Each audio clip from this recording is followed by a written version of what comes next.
मैं चाहूंगा यही कि पूरा मीडिया एक मिलके एक मुहिम चलाए कि ना एलवी यादव को सपोर्ट करे, ना सौरभ गुप्ता को सपोर्ट करे, ना मुझे सपोर्ट करे। हमें सपोर्ट करना कॉन्स्टिट्यूशन को, सीआरपीसी, आईपीसी को, कि भाई एक सीबीआई की इंक्वायरी करा लो, सबके खिलाफ जो दोषी है उसे उठा के अंदर डालो। तो अभी भी मैं बार बार ये कह रहा हूँ कि एलवी यादव को बहुत ही अलर्ट रहना जरूरी है। साथ ही अपनी एंटीसिपेटरी बेल मैडम इस केस में जरूर लें, वरना बहुत भारी पड़ेगी एफआईआर। सौरभ गौरव गुप्ता एक और आने वाले समय में आपको पता भी चलेगा। मैडम, मैं आपको कुछ एविडेंस पर्सनली मैं आपको देना चाहूंगा, लेकिन मैं नहीं चाहूंगा कि वो मीडिया के ऊपर आप चलाएं, क्योंकि बहुत सेंसिटिव है। हम्म। जोक नहीं कर रहा, मतलब सीरियस नोट पे बोल रहा हूँ। दुर्योधन ने भी यही भगवान श्री कृष्ण के लिए सोचा था कि तेरी याद भाई तेरे अंदर डाल दूंगा। तो दुर्योधन का क्या हाल हुआ था वो सबको मालूम है। नमस्कार दोस्तों, मैं हूं आंचल और आप देख रहे हैं द भारत शो।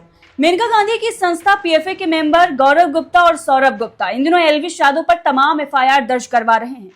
हरियाणा, पंजाब, नोएडा के बाद गाजियाबाद में भी बताया जा रहा है कि एफआईआर दर्ज करवाई गई है। इतना ही नहीं, अब मीडिया में भी माहौल बनाने की कोशिश की जा रही है। एलविश यादव के खिलाफ नाबालिग लड़कियों को लेकर एक तरीके से रिपोर्ट जो है वो सामने आ गई है। पत्रिका की ये खबर आप देख रहे हैं स्क्रीन पर। अब ये चीजें जो है वो सोशल मीडिया पर उठाई जा रही हैं। किनके फैंस है, क्या कुछ चल रहा है, ये अलग मैटर है, लेकिन कैसे एलविश यादव के खिलाफ एक बड़ा प्रोपेगेंडा, एक बड़ी साजिश जो है वो रची जा रही है सौरभ गुप्ता और गौरव गुप्ता की तरफ से। सौरभ गुप्ता, गौरव गुप्ता आखिर क्या चाहते हैं, उनके मंसूबे क्या हैं, इस पर हम चर्चा पहले भी कर चुके हैं। लेकिन एक बार फिर से इस पूरे मामले पर चर्चा करने के लिए हमारे साथ एक्टिविस्ट रवि विक्रम भटनागर जुड़े हुए हैं, जो कि कई सालों से मेनका गांधी की संस्था पीएफए से अपनी लड़ाई लड़ रहे हैं और सौरभ गुप्ता और गौरव गुप्ता को बखूबी जानते हैं। तो सबसे पहले सवाल यही कि ये तमाम एफआईआर कितनी खतरनाक हो सकती हैं। रवि विक्रम भटनागर जी, आपका बहुत बहुत स्वागत है। सवाल सबसे पहले यही है कि ये एफआईआर कितनी खतरनाक है। आपने जो पूछा कि कितनी खतरनाक हो सकती है, खतरनाक हो नहीं सकती जी। है, खतरनाक है। आपको इसमें एक्सपर्ट के लग रहा है कि बहुत इजी है, लेकिन इसके पीछे जो क्रिमिनल कॉन्स्पिरेसी सौरभ गौरव गुप्ता और पीपल फॉर एनिमल ने की है, वो लोग देख नहीं पा रहे हैं। और मैं चाहूंगा कि अगर एलविश की लीगल टीम भी अगर इसे देखे तो इसे समझे, या मतलब इसको कॉग्निजेंस के अंदर लेके इसके ऊपर एक्शन ले। मतलब देखिए, इन्होंने जो डाला है, एक पब्लिक न्यूसेंस डाला है, कोई मैटर नहीं है, हल्की सी धारा है, हैंडल हो जाएगी। उसके बाद animal prevention of animal cruelty का 11 डाला है, वो भी बेलेबल है, बेल हो जाएगी। 30 इसमें 4 डाला है, कॉमन इंटेंशन, मतलब कॉमन इंटेंशन से क्राइम किया गया। उसका डाला wild life act 51। Wild life के एक्ट के अंदर कोई भी धारा बेलेबल नहीं है, नॉन बेलेबल है, चाहे वो 3 साल की हो, 7 साल की। वो बात अलग है 10 साल की सजा हो, लेकिन अलग है कि 7 साल से नीचे तो आपको 41 देंगे।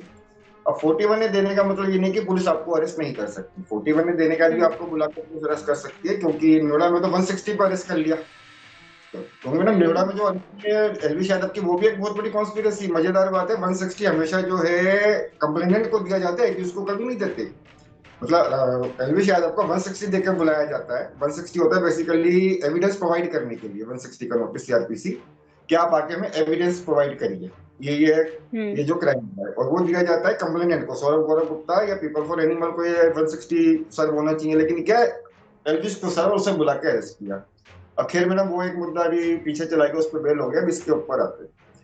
इसके अंदर मैडम आप जाइए, तकरीबन 4 या 5 जनवरी की बात है इसी साल की, पंजाब के खरड़ में इन्होंने एक रेप डाली। सौरभ गुप्ता, गौरव गुप्ता, अभिषेक और 2-3 जने और थे पीपल फॉर एनिमल के। उन्होंने वहां से हम्म। एक आदमी को अरेस्ट करते हैं सांपों के साथ। और बाद में ये बोला जाता है कि एलविश यादव की टीम के, फजलपुरिया की टीम के लोग हैं। हार्दिक आनंद ने, जो एलविश यादव और फजलपुरिया के 32 बोर के शूट में सांप यूज किए थे, ये वही वाले हम्म। सांप थे।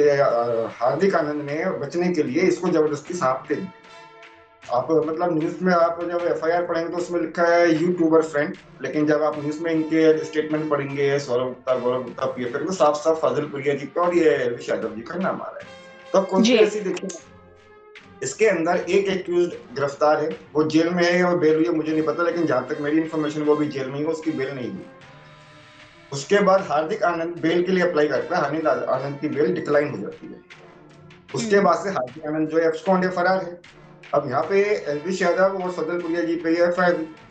अब क्या है, पुलिस 160 का नोटिस सौरभ गुप्ता, गौरव गुप्ता, पीएफए को देगी। वो कहेंगे आइए आप आके सबूत दी। अब वो देंगे हम्म। एफआईआर की कॉपी पंजाब की, कि सर इसके ऊपर ये हम्म। एफआईआर में ऐसे ऐसे अरेस्ट हुआ है। पुलिस क्या करेगी, वो एफआईआर देखेगी, वो एक्ट अच्छा ये है, तो वो वाले एक्ट इसके अंदर ऐड हम्म। करेगी, पुलिस का एक्ट है। कुछ भी एक्ट ऐड करने का या घटाने का, तो वो आईपीसी लगाएगी। उसके बाद जो है, क्योंकि आप मैडम ये चीज बड़ा पॉइंट नोट करिए कि हार्दिक आनंद एब्सकॉन है और वो नामजद उसके अंदर क्रिमिनल है, नामजद उसके अंदर सॉरी क्रिमिनल नहीं, एक्यूज्ड है। तो एक्यूज्ड है, वो फरार है। तो अब जब ये बेल के लिए जाएंगे तो क्या होगा भाई, जो इसके अंदर मेन एक्यूज्ड है, एक अरेस्ट है और एक जो है एब्सकॉन्ड है, तो custodial interrogation of these two accused is necessary. क्योंकि हम पुलिस कहेगी उनको इंटरोगेशन करनी है, कस्टडी में लेके इनसे इंटरोगेशन करेंगे, नहीं तो बाहर रहेंगे तो जांच प्रभावित कर सकते हैं, किसी को धमकी दे सकते हैं। वो पहले भी इन पे डाला है धमकी का। तो ये एफआईआर बहुत सीरियस एफआईआर है। एलविश यादव, फजलपुरिया जी को तुरंत जो है एंटीसिपेटरी बेल इसमें लेनी चाहिए, लाइटली नहीं लेना चाहिए। सौरभ गुप्ता, गौरव गुप्ता, पीपल फॉर एनिमल का एक बड़ा गंदा इतिहास है क्राइम का। और मुझे नहीं पता मैडम, इतनी एविडेंस पब्लिक करने के बाद और अथॉरिटीज को देने के बाद, एजेंसी देने के बाद, इनके अगेंस्ट कोई एक्शन क्यों नहीं होता। मैडम मैंने सीबीआई इंक्वायरी की डिमांड करी, एक बार नहीं 2 बार, की सीबीसीआईडी सीबीआई से इनकी जांच कराई जाए, मेरी भी, सौरभ गुप्ता, गौरव गुप्ता, एलविश जी तो अभी बाद में पिक्चर में आए नवंबर से, उससे पहले से मैं इनसे लड़ रहा हूँ, लेकिन कोई जांच नहीं होती। उल्टा मेरे को ही मतलब कन्विंस किया जाने की कोशिश की जाती है कि ये बहुत बड़े आदमी हैं, इनसे हम नहीं लड़ सकते, इनके बहुत लोगों के ऊंचे लिंक हैं, तो आप शांत बैठ जाइए।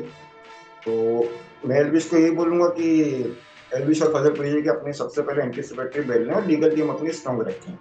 अब इस वाली एफआईआर के बाद आप देखें मैडम, मैंने एक पत्रिका न्यूज है कोई राजस्थान की, काफी अच्छा बड़ा मीडिया हाउस है, उसकी आज मैं एक न्यूज पढ़ रहा था जिसमें कि लड़कियों का मतलब जो है आपकी नाबालिग लड़कियों के साथ, मतलब जो टीनेजर्स हैं उनके साथ कुछ इनका यौन शोषण का मतलब एक न्यूज चलाई गई है। इसकी वार्निंग में पहले एलविश की टीम को दे चुका हूँ कि इस तरीके के केस डालने में माहिर हैं, मतलब एक्सपर्टाइज जो होता है ना, मेरा एक्सपीरियंस पीपल फॉर एनिमल का, रेप के, मोलेस्टेशन के, पास्को के केस डालने का एक्सपर्टाइज, जबरदस्त एक्सपर्टाइज में, क्योंकि यही एक ऐसा कानून है जिसके अंदर आपको एविडेंस की जरूरत नहीं है, evidence is on the accused. Burden of evidence का जो भी है बर्डन है इनोसेंस का, वो एक्यूज के ऊपर होता है। हल्की सी भी गलती या हल्का सा भी कुछ निकला ना निकले, एक बार एक्ट पड़ गया तो आप साबित करते हैं। तो उसकी भी शुरुआत हो चुकी है, तो वहाँ पे भी एल्विश को अपना ध्यान देना बहुत जरूरी है। ये मैंने एक बहुत बड़ी कॉन्स्पिरेसी मुझे पता है, इसका रीजन क्या है कि बॉलीवुड के अंदर मतलब एल्विश की एंट्री से घबराए हुए हैं, एल्विश के सनातन के ऊपर बोलने से घबराए हुए हैं, या कुछ कास्ट की या कोई मतलब बाहर से कोई ऐसी पॉलिसी या मतलब कोई ऐसा पावर है जो इन्हें मतलब फाइनेंस कर रही है और कर रही है कि एल्विश को डिस्टर्ब हो इलेक्शन के अंदर। मैडम देखिए, इलेक्शन के आसपास शुरू हुई, जब इलेक्शन डिक्लेयर हुए, इलेक्शन से पहले ही आसपास, और आप जानते हैं हमारा जो पॉलिटिकल सिस्टम है, जो हमारा वोटिंग का सिस्टम है, वो मतलब जातिवाद के ऊपर, धर्म के ऊपर काफी आधारित है। और जब मैं सौरभ गौरव गुप्ता का आप रिसर्च देखें भी पिछले 3 या 4 महीने का या 6 महीने का, तो इन्होंने एक पार्टिकुलर एक कम्युनिटी को लेकर इन्होंने बहुत कमेंट करे, दिस इज यादव, कि तेरी यादवाई अंदर डाल दूंगा। और मैंने ऑन जोक नहीं कर रहा, मतलब सीरियस नोट पे बोल रहा हूँ, दुर्योधन ने भी यही भगवान श्री कृष्ण के लिए सोचा था कि तेरी यादवाई तेरे अंदर डाल दूंगा। तो दुर्योधन का क्या हाल हुआ था वो सबको मालूम है।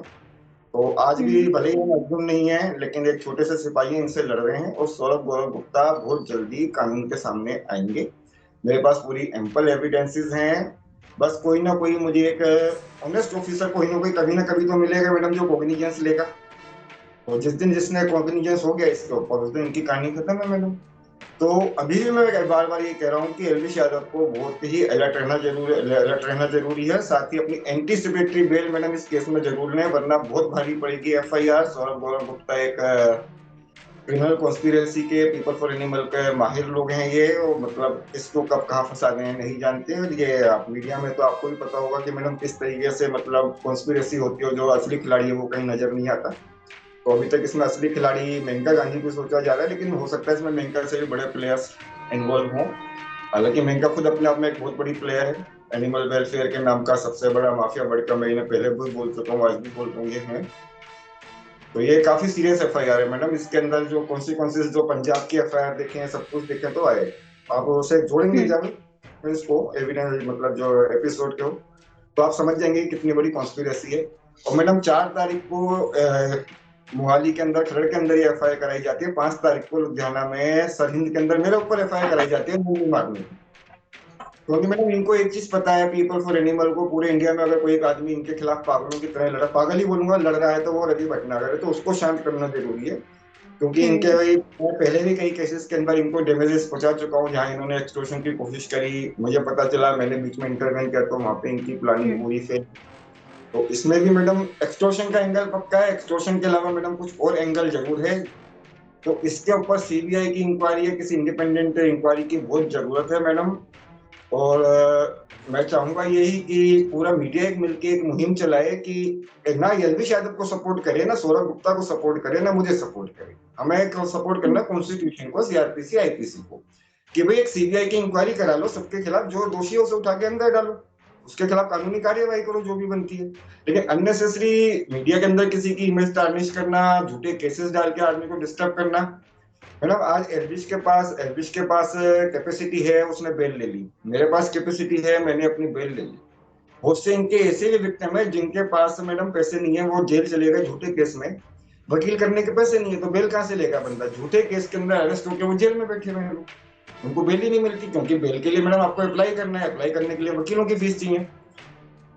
ये सारी चीजें मैडम बहुत इन्होंने एक सिस्टम बहुत अच्छा नेक्सस बना रखा है, तो इसको समझना और इसको तोड़ना, जिसे कहते हैं ना, अभिमन्यु ने इसके चक्रव्यूह में घुसना सीख लिया था कि मतलब चक्रव्यूह में घुसकों से कैसे तोड़ना है, लेकिन बाहर निकलना नहीं सीखा था।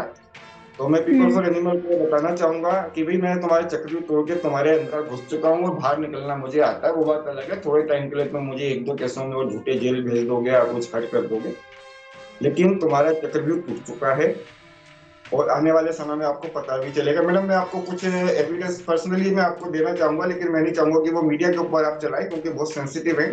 आप सरप्राइज होंगी, इतने बड़े क्रिमिनल हैं, गवर्नमेंट की तरफ से मतलब मेरे को लिख के मिला हुआ है मैडम, गवर्नमेंट के लेटर हेड के ऊपर, सेंट्रल गवर्नमेंट से लेटर हेड के ऊपर लिख के आया हुआ मेरे नाम से उनकी इन्फॉर्मेशन की ये चीज ये चीज ये चीज ये चीज, लेकिन इस समय मैं उसे पब्लिक नहीं कर रहा क्योंकि मैं किसी एक सेंट्रल एजेंसी को मैं दे चुका हूँ, उस पर इन्वेस्टिगेशन चालू है। मैं सेंट्रल गवर्नमेंट को भी इसके ऊपर शायद नोटिस वगैरह गया है कि या आप इन्हें लेटर दिए हैं या क्या है जो भी है।